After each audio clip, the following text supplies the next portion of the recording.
The female genital mutilation is one of cultural practices done by some cultures, and it makes women feel like they are oppressed in the society. Do you agree? I do agree very much. What's your take? Should it continue or should it cease? Actually, it's an evil practice, and it degrades the woman per se. So as for me, I don't agree at all, and it should be abolished.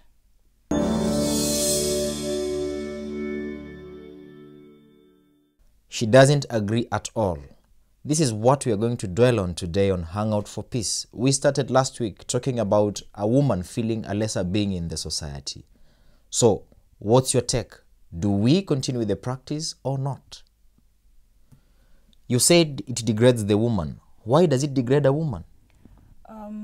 Actually, if we look at the consequences of FGM, the consequences are so harsh on the woman. And you find most communities who practice FGM, they usually put it on the sense like the woman, that's a way of making the woman be faithful, prevent her having sexual desires and all that. But according to me, I don't think that's right, because actually, if you do the cutting off as the FGM, the cutting off of the clitoris of the woman, that is, if God himself put it there, why do we have to remove it? Because God knew why it was there. So I don't think it's right. Actually, it's making the woman less of a human being, and it's degrading, so degrading. Yes. By some level or some degree, this female genital mutilation has brought hate within the society, that there is no peace between women and other people. How do we tackle this? What is the way forward? What will we do in order for us to gather peace again between the woman and the larger society? Let's go back a little bit on the history of FGM. You know, FGM originally, the reasons why it was done is because that time the community, most men were, do I say, hunters, and the ones who used to go to the field and to gather fruits. Pastoralists, do I say.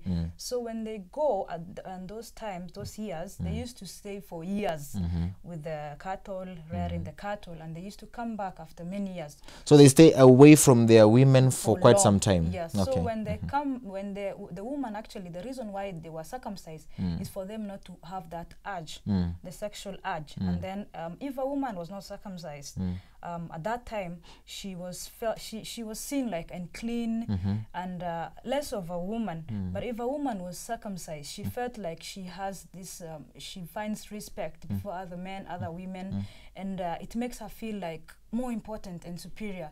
But that conflict usually comes in because the woman is usually found to have no say in the community per se, that usually has that practices that FGM thing. And it's the women have grown with that, and you know, the mentality, actually the ones who are in the village, it's very difficult to break that mentality from them. But that is the olden times, you know. This time people have changed. There is many things that, you know, even in the urban areas you cannot find somebody practicing FGM actually, because on the basis like maybe the husband goes for cattle rearing or whatever, because every person has there is development. People have developed. Modernization has come. I want to take you back a little bit. You've talked of it was practiced because men stayed away from their women, or rather their wives, for quite some time. But this thing is being done to young children, young girls. Are they women? Because then it's 2 years old, and unless maybe that the FGM is being practiced on. Let me say that I don't agree on you on the side when you say that it's practiced on 2 years old children, because actually from my community, the Somali community, women, girls are circumcised at the age of 8 to 9 years old. On a real story, my sister was circumcised, and actually the reason was because it helped her to be identified as a woman, to be made like to actually, when you get married, if you're not circumcised, your husband might refuse you and return you back to your family. So you want to tell me at the age of 8 years you're already a candidate of marriage? Yes, you are. Yes, you are, because at the age of 10 to 15, do I say, you find somebody has already gotten married.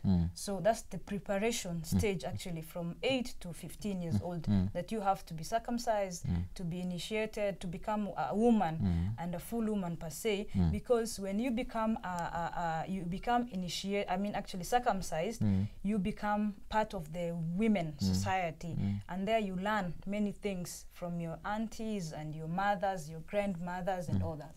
I have gathered from media and other sources that this thing is painful, and then it hurts the woman even in future. That girls now are running away from home. We have testimonies of people who have run away from home. They have been actually shielded by other well-wishers, and now they have come back to the society, and kind of non-governmental organization and even the government is going ahead to fight this thing. It has brought a lot of hurt to women. What do we do to come up with mechanisms of making peace in the society? Sometimes you find that the decision of circumcision depends on the place somebody lives. And if the girl who is going to be circumcised is ready for it, it's very difficult whether you say that you are going to prevent it, whether you're going to remove her from there. But the decision itself of being circumcised comes from the girl herself. So it's an individual decision? It's an individual decision on the basis like the girl has to report the matter to the authorities or the people concerned, and for herself also to run away from that I'm just lacking words, because the thing is so it's disgusting, devastating. Because I can imagine the pain of a part of your body being removed and being cut off. So at times, that practice is not that pleasing at all for us women, because on the side of the men, it has a medical purpose. But for us women, it's a thing of like which has been made to make women feel less of themselves. And it's very difficult for somebody to be able to be helped if themselves they don't help themselves and report the matter to the authority or the association or the governmental association that are concerned with that. I know there's a lot that we can talk about, but because of our less time that we have, maybe in a nutshell, to wrap up, what do we tell the women? How do we sensitize the women in such a manner that maybe, because you say then it's an individual decision, but the larger mass of people do not want it maybe. What do we do in such a manner that we curb this vice and make people live together in harmony, such that even if a woman is not circumcised, she is viewed as a valuable person in the society? The thing mostly is to be able to educate women on the consequences of this female genital mutilation, because the consequences actually are more severe, and when you enlighten somebody on the consequences and the result and the aftermath of what is going to be done to her, it makes her be able to realize the ordeal of what is going to happen to her. So mostly it's to educate and to be able to make people aware of places that they can report if that such a situation happens, and if they know of other girls who are going through such, and other parents or maybe societies who are planning secretly or maybe openly, they should also report. So women are supposed to be defenders of themselves and other women. Do you feel that will bring peace between women and the larger society? As I said earlier, the decision is personal, because if I am, let me just take it off, if I am hungry, I go for food, Sure.